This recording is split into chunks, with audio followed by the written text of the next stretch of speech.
Senior Vice President, and with me, as always, is Tim Anaya, Senior Director of Communications. So, Tim, we are in full campaign mode now here in the state. Here in Los Angeles, I'm seeing lots of ads on the online gaming propositions, the dialysis centers.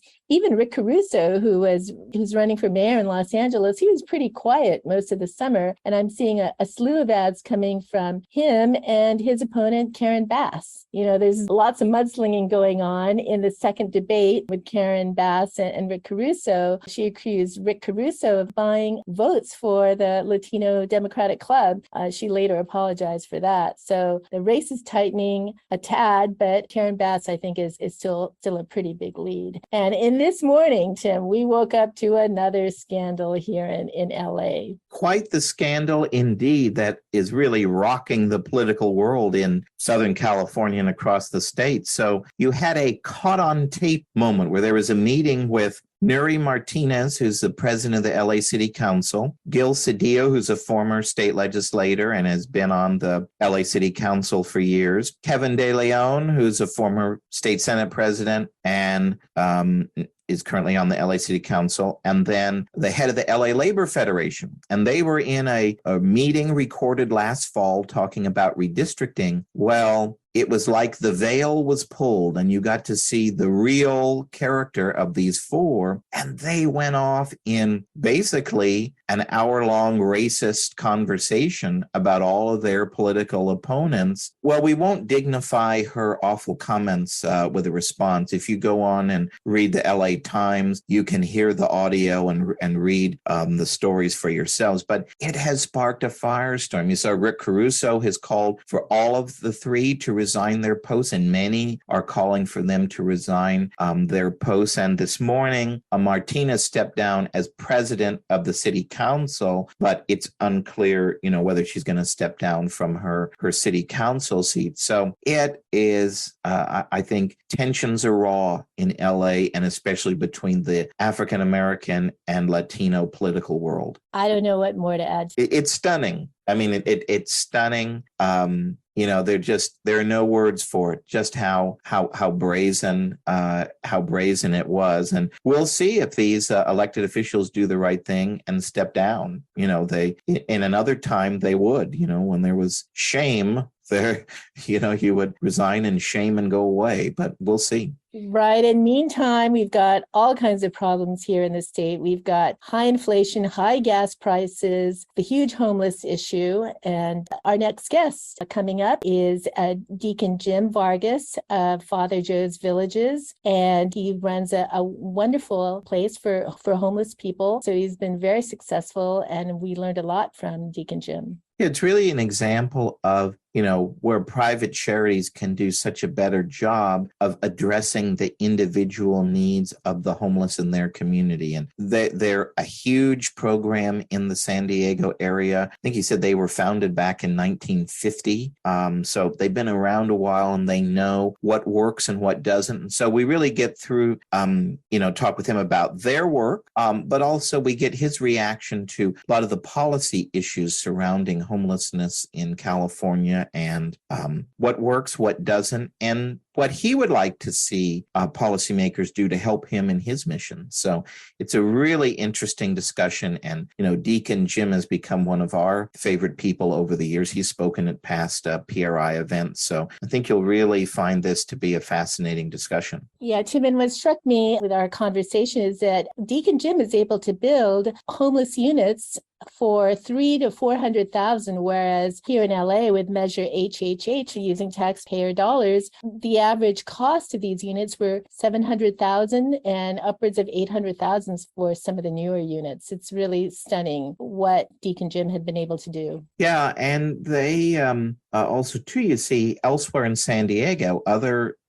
government homeless projects that aren't affiliated with Father Joe's Villages, they're also a similar price tag as well. So, I think elected officials and policymakers who are involved in these issues of cleaning up our streets and helping the homeless, I think they would be wise to go meet with Deacon Jim and learn from some of the things that they're doing. Not that everything that works somewhere is transferable to another part of the state, but I think there's a lot they could learn from Father Joe's villages. Well, thanks so much, everyone, for listening. And here's Deacon Jim. Deacon Jim, welcome to PRI's Next Round podcast. It's good to be with you, Aruna. Thank you for having me. So it's great to have the opportunity to chat with you again. But, before we start, for our listeners who may not be familiar with Father Joe's villages, tell us about your work and your efforts to help turn around the lives of San Diego's homeless population. Sure, absolutely. I appreciate the opportunity. Well, we're the oldest and most comprehensive provider of homeless services here in this area. And when I say the oldest, we've been in the space of homelessness since 1950. And we've developed, since the 80s especially, a very comprehensive set of services to really address an individual's need. I'll call it from soup to nuts, so that we're blessed to be able to have a health center, as an example. And the health center is a federally qualified health center. And in addition to primary care, it also has a dental clinic. It also has a behavioral health clinic. So we help people who have mental health challenges and also have substance use disorder issues as well. And then for children who are academically, emotionally, and socially delayed, they've been afflicted with homelessness for a period of time, especially, we have our therapeutic child care center. So within the center, we have the types of resources. We have social workers and psychologists and resource teachers in order to help mitigate their circumstances, because we know statistically that kids who have come from homeless families are 4 times more apt to be homeless in adulthood unless you impact that in some way.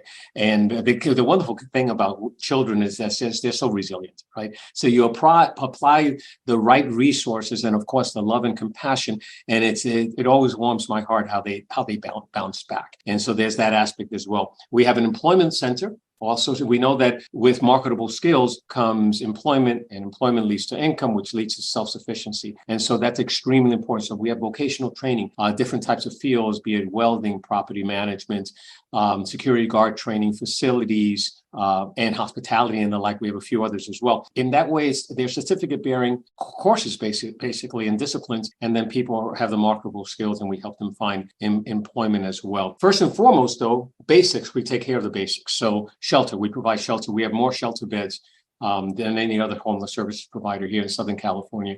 As an example, one of our shelters alone has 526 beds. And so that one, and then we have other shelters also to this shelter. And then, as you can imagine, we serve 1 million meals a year, actually, across 2 dining rooms, breakfast, lunch, and dinner.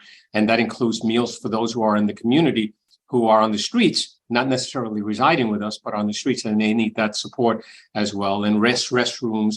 Last year, to those on the streets, there were 30,000 showers that we were able to dispense. Again, not for those who are staying with us, of course, they have showers, but in addition to that, those on the street, and laundry services. I mean, there's so much that goes into this. When someone comes to us, we try to assess their specific situation, and then we apply the resources that we think are necessary. So on a daily basis, on a nightly basis, we provide some level of housing to about 3,000 individuals, be it anywhere from a shelter bed all the way up to affordable housing. Because the last thing that I would mention is that, just by way of overview, is that we are also housing developers.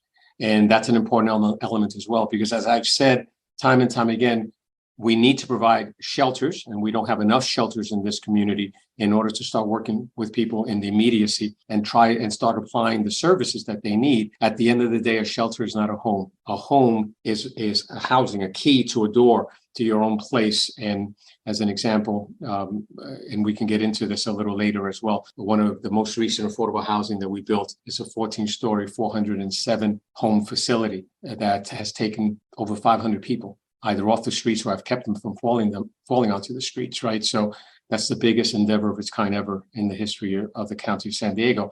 And we were pleased to be able to build that. And we'll talk about what it takes to build in this state of ours, in this county of ours as well. I'm sure you'll be asking me about that. So anyway, that's just very quickly what we do as a whole. So Deacon Jim, Tim and I were wondering right before we started the podcast, how did you get involved in Father Joe's Villages, and what's your background? Oh, personally, how I got involved. Well, thank you. I appreciate you asking that question. My background, I have a corporate background. My background has all been on the profit side. In fact, I call this my first nonprofit gig. I've been involved with nonprofits over the many years. I've served on various boards of nonprofits. So it's always something that I believe that individuals and I've needed to do, because I've been very blessed in my life, and just being able to lend our expertise on boards from a governance point of view. So that's the case as far as my involvement with boards. But this is the first time I have led a nonprofit, and feel so blessed to be able to do that. In the midst of initially, I was a vice president of Citibank for many, many years out on the East Coast. I had offices around the country as well, and then I was recruited out to San Diego by the Copley Press. It no longer exists, but it owned the San Diego Union Tribune. That was its largest franchise, as well as a number of other papers around the country. And I was recruited out here to be one of their senior executives. And then back in 2006, I was ordained a deacon of the Catholic Church. And so I was doing that part-time after the owner of the Copley Press decided he wanted to divest himself of the newspaper interest. I helped him with that. And at the end of 2009, we kind of turned off the lights on that. And I went into full-time ministry. And in the midst of doing full-time ministry at a parish, this opportunity came up to be the president and CEO of Father Joe's Villages. And I have to tell you that I believe it's such a great combination of both my business acumen and that I've been able to garner throughout the years, and then my pastoral side. This very much is a business. I mean, we're not producing widgets in a sense, right? But it is the business of helping people help themselves, and it's a large business. We have 450 employees at any given time, sometimes even 500. We have in excess of a $60 million budget, and we're blessed to be able to have the comprehensive services that I described before. And so it very much needs to be handled as a business, and yet we have to keep in mind that it's humanity with whom we're working here, right? And that's extremely important. So one of the first things I did the first day I arrived here almost 8 years ago, in meeting with different employee groups here, I made it a point to say, because it was important, I thought, made it a point to say that it's not that I'm the CEO and president of Father Joe's Villages who happens to be a deacon, but that I'm a deacon, and that my ministry is that as president and CEO. And I say that because I believe there's a difference in that in approach. At least I try to approach things as a result, along those lines. Not always very successful, but at least that's my intent and my attempt. Let's kind of get into some of what you're seeing from your perspective and some of the policy issues that we'll discuss. So in recent months, if any of our listeners have opened a newspaper, we're seeing communities across the state are releasing what are the preliminary estimates of the latest counts of local homeless populations. They're referred to as the point-in-time estimates. So what did you see that San Diego's point-in-time estimate showed? What are you seeing on the ground in your day-to-day work? Do you think things are getting better or worse from your vantage point? That's a great question to ask. Well, first of all, as far as the point-in-time count itself, it typically here in San Diego is taken every year, and usually it's at the end of January. It was not taken last year because of COVID, and it was taken just prior to COVID hitting in 2020. So the comparison that I'm going to give you is 2020 versus 2022, because it was taken at the beginning of this year as well. And basically what we have seen is a 10% increase in those who are fallen into homelessness here in the county of San Diego. So we used to have somewhat over 7,600 individuals, and now we have 8,427, which was that point in time count back at the beginning of this year. That's a 10% increase in those who have fallen into homelessness. And we find that more people who are in family structures are falling onto the streets. In fact, there's been about a 33 to 35% increase and families who have fallen into homelessness. But more to the point that I want to mention, Tim, because it's a great question. It is a point in time count. That's at one time, right, of the year. But the Regional Task Force on homelessness here in San Diego, during just about the same time period, recorded over 3,600 individuals who had interacted with the homeless services system here in San Diego. So think about the difference of that, right? So 8,400 was that count in that point in time at the end of January. But we do know that there were over 36,000 who touched the homeless services system in San Diego during just about the same period of time. So the numbers are quite severe. So let's talk about some of the policy issues surrounding homelessness. First, let's talk about housing policy.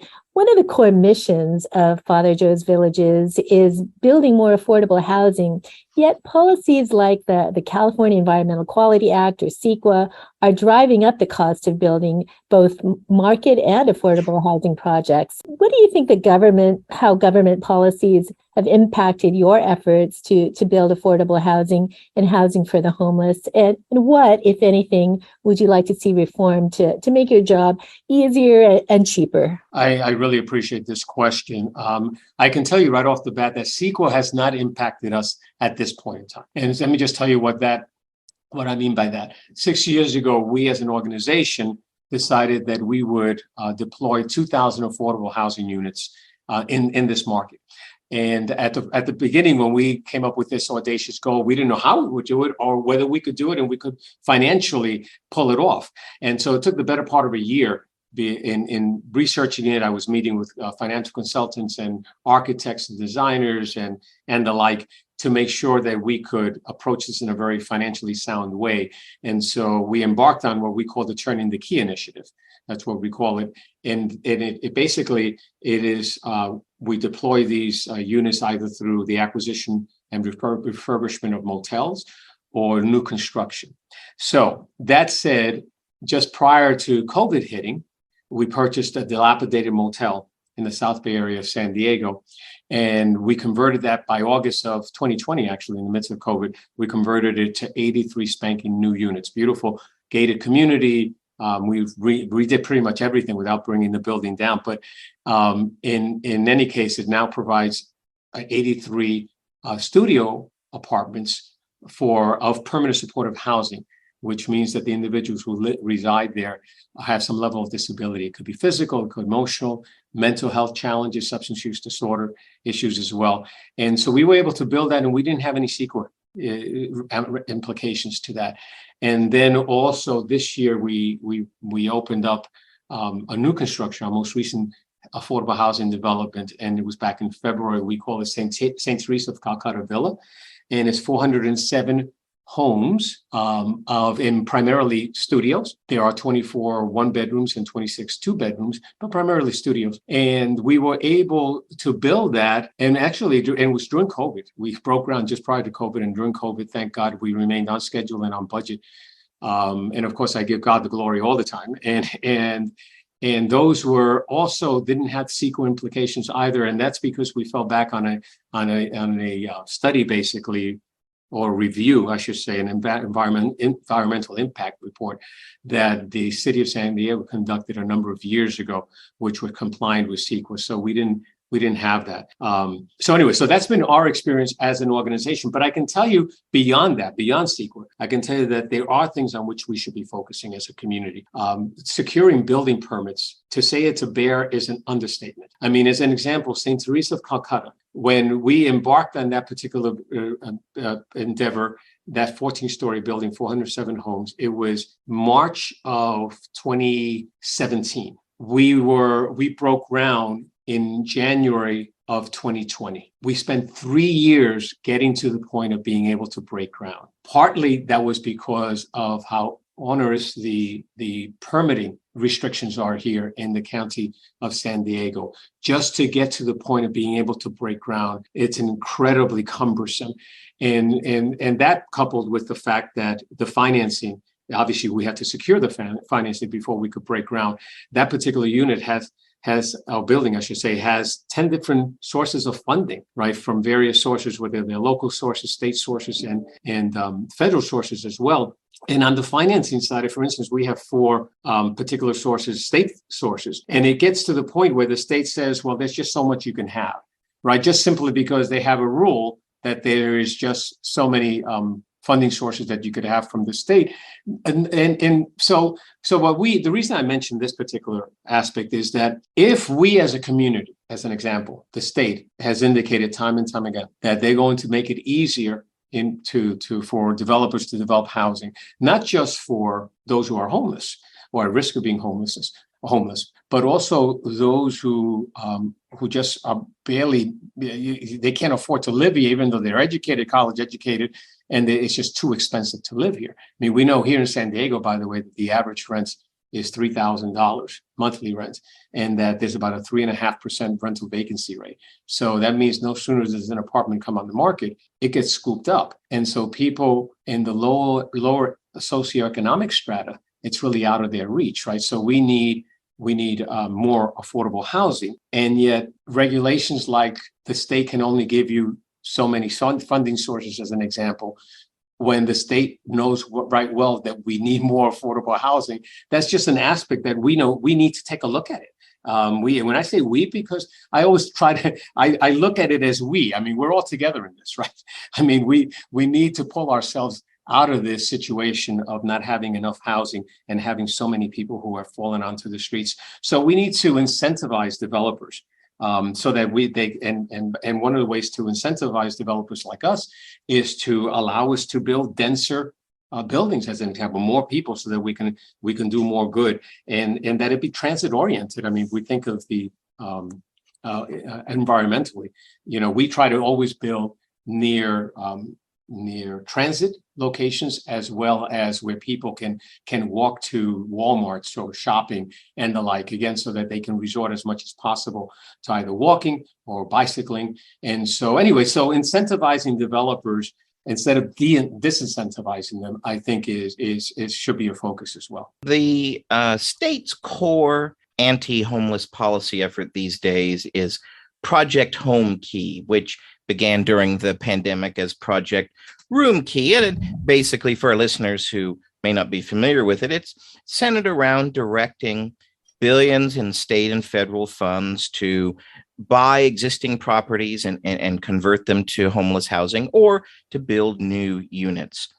But we're seeing that, even though there's this great influx of government funds, we're seeing in Los Angeles, for example, the projects are costing up to $800,000 per unit, and it doesn't seem to be making a big dent in the problem. So what's your perspective? Are programs like Project Home Key, is that the way to go?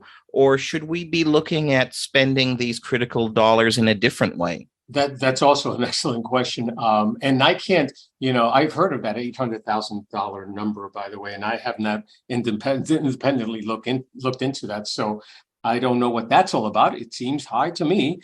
I can tell you that hasn't been our experience. The motel that we purchased and refurbished, that I mentioned before, and we call that Benson Place. The per unit cost there was $290,000. And then the average unit cost at St. Teresa of Calcutta building, that's that 407 home facility, that was about 300 on average, 380,000. I say on average because we had not only studios, but 1 bedrooms and 2 bedrooms as well. And so our experiences has not been what I've heard about that $800,000 per unit. That said, additional housing is critical, and as I mentioned before, not just additional housing, but shelters as well. So it most definitely needs to be a focus. And when you mention diverting dollars or making dollars and funding available to developers such as Father Joe's Villages, right? And we have a proven track record of getting it done, being able to, and not only develop buildings, but Tim and Rowena, the putting a person within 4 walls isn't the end game either. to do that, especially to an individual who's been chronically homeless, is a sure way to have that person fall back onto the streets, right? So the comprehensive services are so extremely important. That's why 96% of those who we help into housing retain their housing long term. It's those comprehensive services. Sometimes it's for a short period of time, or we have some individuals who will need our support to some extent for the rest of their lives. And that's not bad, because it just shows the level of challenges that an individual may have, and also what will keep them from falling back onto the streets. And that's the end game, to keep them from falling back onto the streets. And so, I mean, to your point, I agree. I agree with you that we need to be able to think about the funding and to be deploying it in a very prudent way. Deacon Jim, let's talk about the very difficult issue of drug addiction. We had the opportunity to interview Jim Palmer from the Orange County Rescue Mission for a video that we're working on for the PRI's Free Cities Center. And he said that laws like Prop 47 are making the drug problem among the homeless even worse, because they have a funding stream to provide for their habit, and they can steal up to $950 without any real consequences. What's your view on this? What can be done to help the homeless who have addiction problems kick their habit? And what are some of the policy changes that lawmakers should consider to help address the growing addiction problem among the homeless and get them the support they need? Yeah, I agree that some of the laws in California do make enforcement very challenging. I mean, we see it day in and day out. And I really do think that the enforcement efforts and activities have to be targeted against the drug dealers, frankly. It just drives me crazy when I see the drug dealers preying on these individuals who are so really impacted by their addictions that they can't help themselves. And just the few bucks that they have is basically being stolen by these drug dealers. So I think that there needs to be more attention placed on the part of law enforcement to really address the drug dealers themselves and be arresting them and getting them off the streets, right? So, and I think, and to your point, some of the laws within the state of California make that difficult to do. I mean, I feel for our law enforcement officers, as an example. We have such a great relationship here with the San Diego Police Department, and the officers there sometimes feel just totally frustrated and almost impotent at being able to make a difference because they're stymied by some of the laws and regulations and so forth. So I would agree with that, and I think they should be targeting the drug dealers. And I say that because to target those who are homeless, and to realize what that's happening, it's there. If you do that, you dig a hole for them even deeper. Those who have criminal records find it more difficult to be able to find employment and be able to then situate themselves in housing. And so we're not doing them any favors by incarcerating those who are addicted to drugs. What we need to do is be able to come up with solutions to create more treatment options. That's the key to it, right? That right now, if someone presents themselves as needing substance use disorder treatment, a lot of times what happens is they have to go on a waiting list because there aren't enough resources.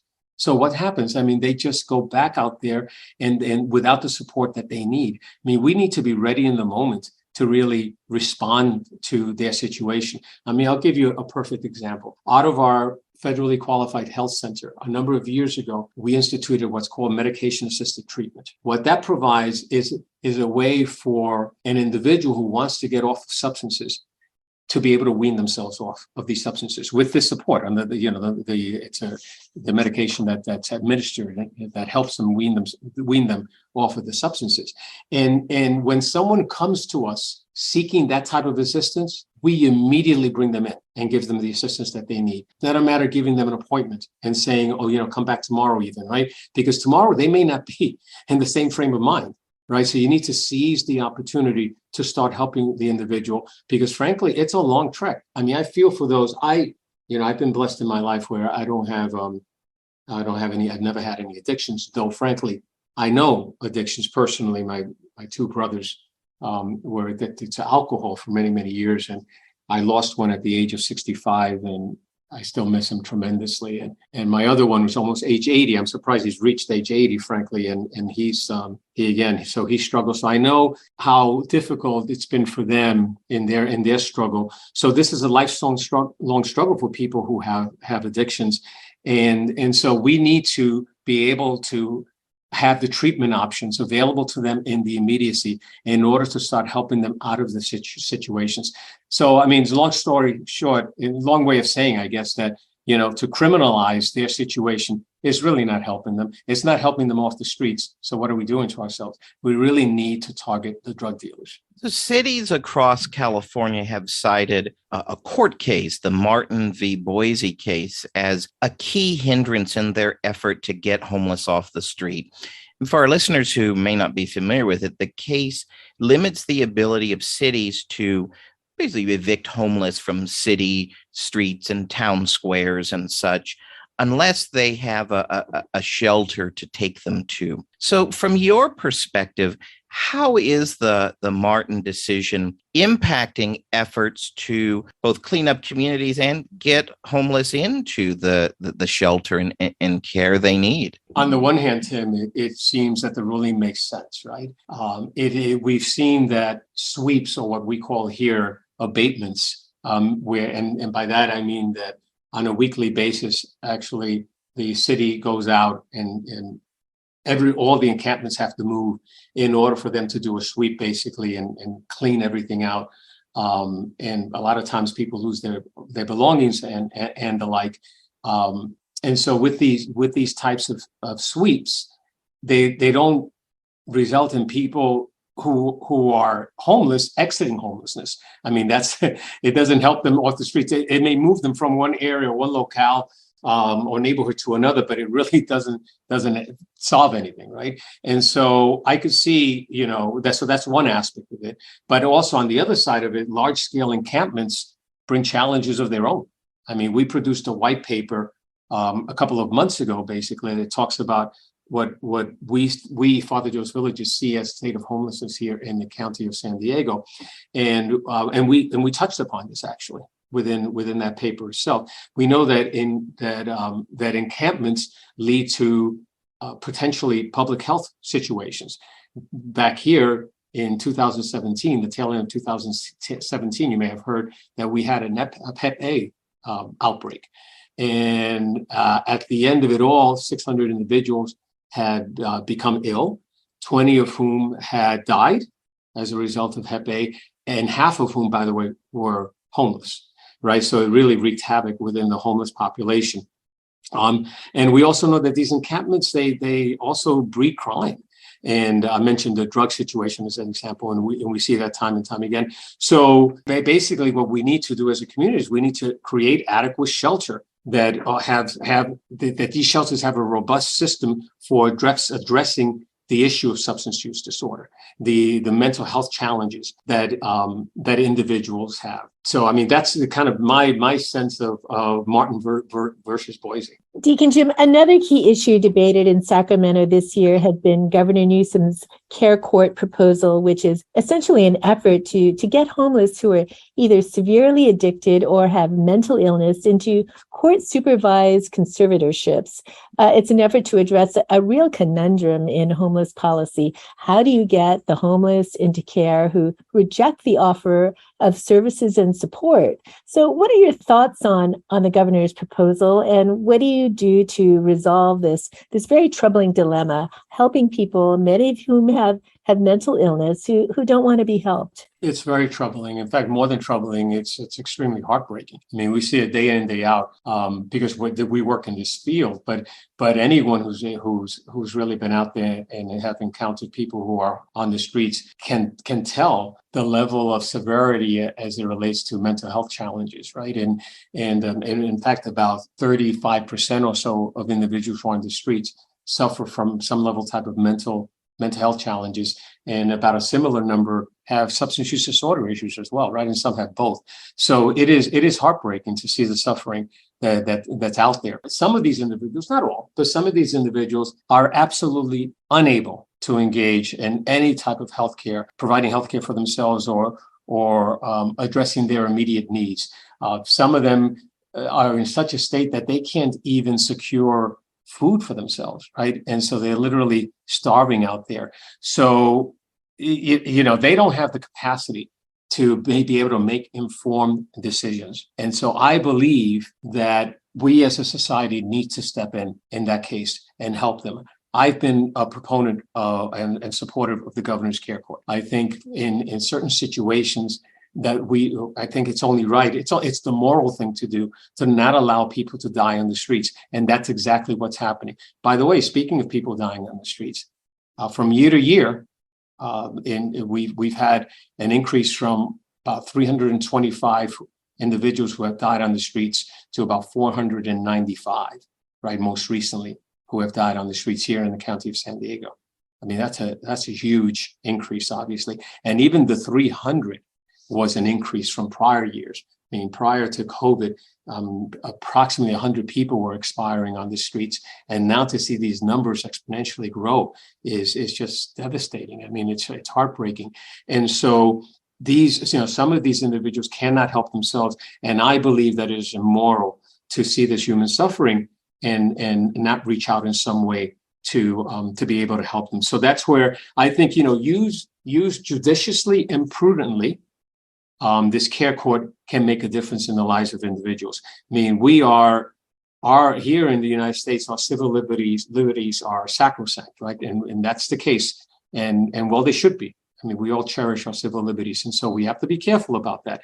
That said, I think there's a place for something like care court in order to really help individuals who absolutely cannot help themselves. So we've seen a lot of service providers around the state coming up with really innovative ideas to help build more homeless housing and provide services like, I don't know the proper term for, but kind of like campgrounds at city parking lots where providers can offer healthcare and other services, to building tiny house communities, and the Life Arc project in Los Angeles, where you're building prefabricated homeless housing.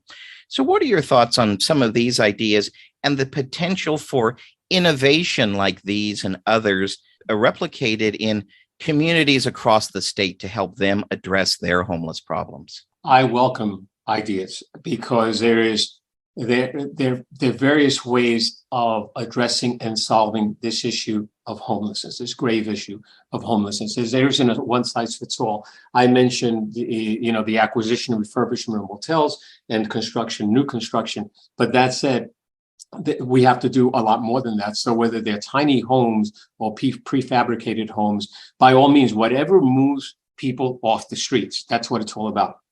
Homelessness is complex, and that's because human beings are complex. If this was a simple issue, it would have been solved ages ago, right? That's not the case.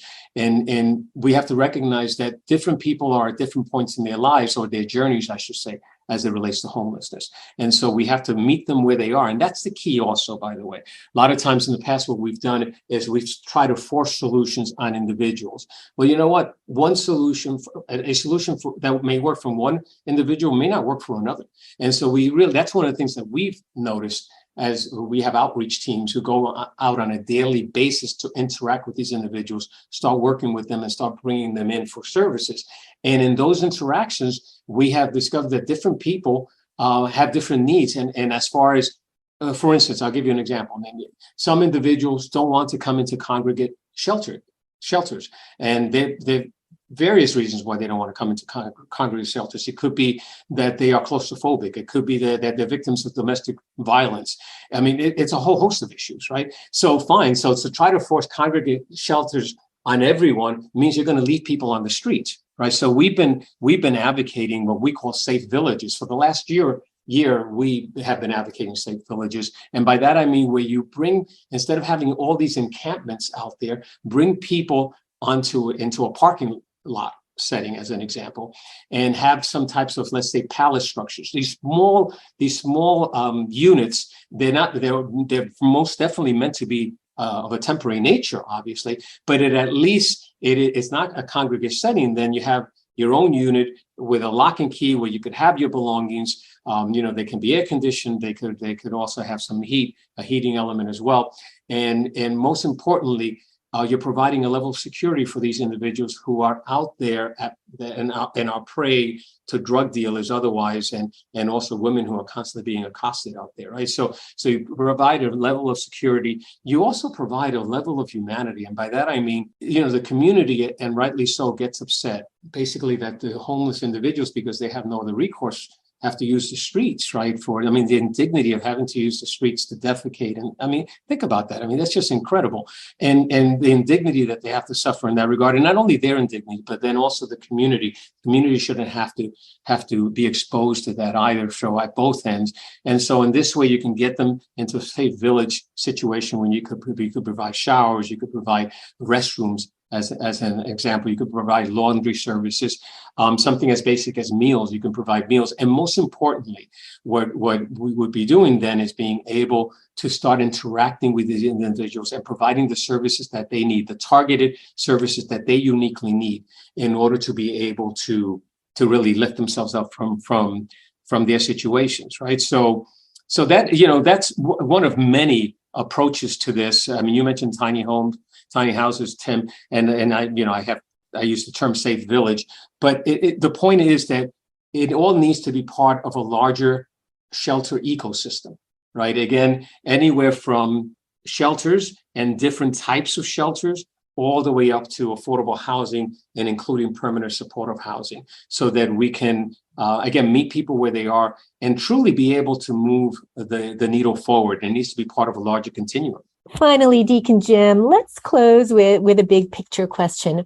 What one or two reforms should policymakers in Sacramento or Washington enact today that would make the biggest difference in helping you with your mission in helping turn around the lives of the homeless population in San Diego? Well, one that I would mention, Rowena, is more funding. And it's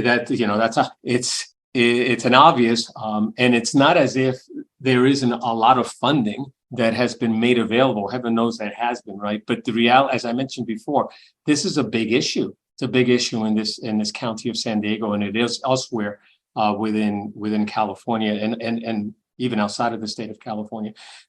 So more resources, more financial resources are necessary because despite all the funding that has come into this space of homelessness, we're still woefully under-resourced for the size of the problem that we have here in San Diego and in the state of California. So I would say that's one, right? And so that we can create, as I mentioned, we could create shelter.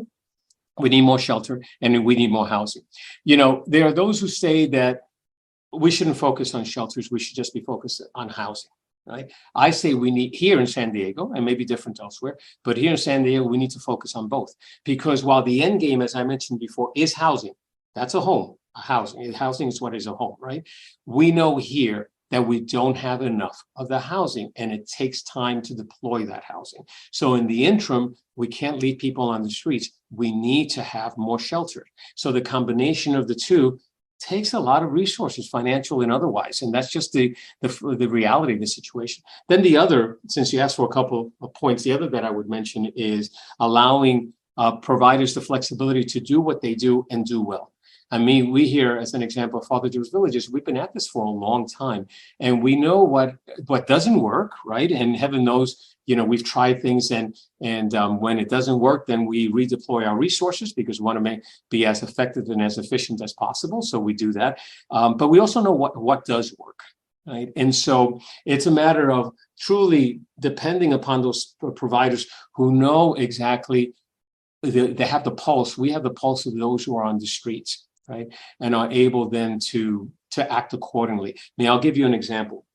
A number of years ago, here in the city of San Diego, there was something that was called Project 25. We have been approached to see if we would be willing to basically take a look at, but work with the 25 heaviest users of the system.